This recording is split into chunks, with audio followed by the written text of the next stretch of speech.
On line بھی سہولت موجود ہے. میں تو ہفتے میں 2 دن آن لائن ویسے ہی آتا ہوں شاہد اور بلال کے چینل کے اوپر, تو آپ ٹائم لے لیں تو آن لائن آ کے بات کر رہے ہیں. لیکن یہ آپ کی خواہش کی وجہ سے, مجھے کوئی شوق نہیں ہے. اسی طریقے سے دیوبند میں پلانٹ ارتھ کے اوپر سب سے بڑے مفتی ہیں ان کے تقی عثمانی صاحب, وہ سامنے آ جائیں اور کہیں کہ میں ہوں تقی عثمانی, اس میں کوئی شک نہیں ہوں, میں ہوں دیوبند کا امام, اس میں کوئی شک نہیں, آؤ انجینئر مجھ سے بات کرو, تو پھر سمجھ آتی ہے نا. ساجد میر صاحب اہل حدیث کی طرف سے آئیں کہ میں ہوں ساجد میر وہابیوں کا امام, انجینئر صاحب مجھ سے بات کرو. اس طریقے سے اہل تشیع ساجد نقوی صاحب کو لے آئیں اگر انہیں شوق ہے تو.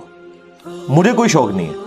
اب جب ہم یہ بات کرتے ہیں وہ کہتے ہیں نہیں ہمارے بڑے جو ہے نا جی ان کی کمپیٹنسی نہیں ہے مناظرے کی فیلڈ کی نا, تو اس میں تو چرب زبانی چاہیے ہوتی ہے, دلائل سے زیادہ اس کی ضرورت ہوتی ہے, تو ہمارے بزرگان دین میں اتنی چرب زبانی نہیں ہے کہ وہ انجینئر صاحب کے ساتھ بات کر سکیں. یہ ظاہر پبلکلی تو نہیں کہہ سکتے نا, ورنہ تو لوگ کہیں گے کہ ان کو پھر بڑا کیوں بنایا ہوا ہے. تو یہ اندر خانے یہ بات کرتے ہیں. تو پھر دلیر بنے, یہ بڑے کہیں کہ ہمارے اندر کمپیٹنسی نہیں ہے, اگرچہ ہمیں ان لوگوں نے امیر بنا دیا لیکن ہمارے اندر کمپیٹنسی نہیں ہے کہ اپنے فرقے کا دفاع کر سکے. اندازہ کریں جب فرقے کا بڑا اپنے فرقے کا دفاع نہیں کر سکتا, اس فرقے کی کمزوری اس سے بڑی اور کیا آپ کے اوپر ہم ہائیلائٹ کریں کہ جو فرقے کا بڑا ہے وہ کہتا ہے میں نہیں دفاع کر سکتا. وہ کہتے ہیں نہیں ایک فیلڈ ہوتی ہے تو ہم کوئی بچہ لانچ کریں گے اپنی طرف سے. تو میں نے اس میں بھی کہا تھا ٹھیک ہے, لیکن اس کے لیے شرط یہ ہے کہ ویڈیو میں آ کے آپ یہ مانیں کہ میری یہ فیلڈ نہیں ہے, میری کمپیٹنسی نہیں ہے, میں نہیں دفاع کر سکتا. البتہ میری طرف سے یہ ایک میرا برخوردار ہے, اس کی جیت میری جیت, اس کی ہار میری ہار, اور میری ہار میرے فرقے کی ہار ہے. یہ میں اپنی طرف سے لانچ کر رہا ہوں, لیکن ویڈیو میں آ کے کلیم کریں, یہ لکھ لکھا کے نہیں. یعنی ایک ٹکٹ میں آپ 2 مزے نہیں کر سکتے. وہ ویڈیو چڑھے تو صحیح جناب, ہم اسے اپنے چینل سے شیئر کروائیں گے اور پھر بتائیں گے دیکھیں جی آپ یہ نکلے ہیں.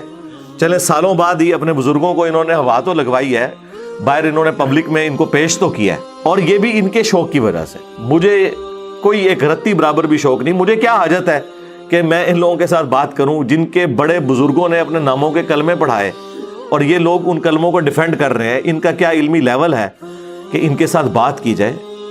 یہ تو ہمارے اسٹوڈنٹ کے ساتھ بھی بات نہیں کر سکتے. لیکن چلیں آئے اپنے بزرگوں کے عقائد کا دفاع کریں. پہلی چیز عقیدہ ہے, عقیدہ توحید کے اوپر بات کریں, عقیدہ ختم نبوت کے اوپر بات کریں, تاکہ پتہ چلے کہ کن کن لوگوں نے ختم نبوت کے اوپر ڈاکہ مارا ہے. اور بات ہوگی آپ کے بزرگوں کی کتابوں سے, وہ ہم رکھیں گے. اور اس کا جو طریقہ کار ہے وہ یہ ہے کہ 10 منٹ میں آپ اپنا مقدمہ پیش کریں, 10 منٹ میں میں اپنا مقدمہ پیش کروں گا, پھر 10 منٹ میں آپ ریبٹل کریں, پھر میں 10 منٹ میں ریبٹل کر دوں گا. آپس میں ایک دوسرے کے ساتھ کوئی انٹریکشن اس حوالے سے نہیں ہوگا. اپنا اپنا مقدمہ اپنے عوام کی عدالت میں رکھنا ہے, کیونکہ ایک دوسرے کے ساتھ بات کریں نا تو اور طرح کی بحثیں شروع ہو جاتی ہیں, اس میں کوئی کسی کا علمی فائدہ نہیں ہوتا, کسی کو بات سمجھ نہیں آتی. ایک مولانا صاحب جو ہیں وہ میدان عمل میں اترے ہیں اور وہ کہتے ہیں جی مجھ سے 10 لاکھ روپے لے لو اور انجینئر کو جو ہے نا لا کے ہمارے سامنے بٹھا دو. میں عرض کروں گا یہ 10 لاکھ روپیہ آپ نے کمایا کیسے ہے؟ آپ نے لوگوں سے چندے اس لیے اکٹھے کیے تھے کہ آپ دین کے کام میں صرف کریں گے. تو یہ آپ حرام خوری کر رہے ہیں, خیانت کر رہے ہیں کہ لوگوں سے چندوں کے پیسے لے کے مجھے دے رہے ہیں یا اس شخص کو دے رہے ہیں کہ جو مجھے آپ کے ساتھ بٹھا دے. آپ کے پاس تو یہ اتھارٹی نہیں ہے کہ آپ نے لوگوں کا مال اللہ کی راہ میں خرچ کرنے کے لیے لیا تھا اور اپنے نفس کی تسکین کی خاطر آپ کہہ رہے ہیں جی 10 لاکھ روپے دوں گا. اپنی جیب سے دینا, تیرا کیا سورس آف انکم ہے؟ چھوٹی چھوٹی مسجدوں کے یہ لوگ امام ہیں جہاں ڈکلیئرڈ تنخواہ 25,000 ہے, لیکن ان لوگوں کا روزانہ کا خرچہ 25,000 سے زیادہ ہے. چندوں سے کھاتے ہیں, محنت سے کمایا ہو تو پھر بندہ یہ کہتا ہے وہ بھی اچھا لگتا ہے. تو میں پھر الزامی جواب کے طور پر انہیں کہوں گا کہ تم کہہ رہے ہو نا 10 لاکھ, میں تمہیں اپنی حلال کی کمائی سے 20 لاکھ روپیہ دوں گا. لاؤ اپنے بڑے کو میرے سامنے بٹھاؤ, ساجد میر کو بٹھا دو, تقی عثمانی صاحب کو بٹھا دو, مفتی منیب صاحب کو بٹھا دو, اور یہ بھی تمہاری خواہش کے اوپر. تم تو 10 لاکھ کہہ رہے تھے, مجھ سے 20 لاکھ لے لو, اور ٹائم قیامت تک ہے.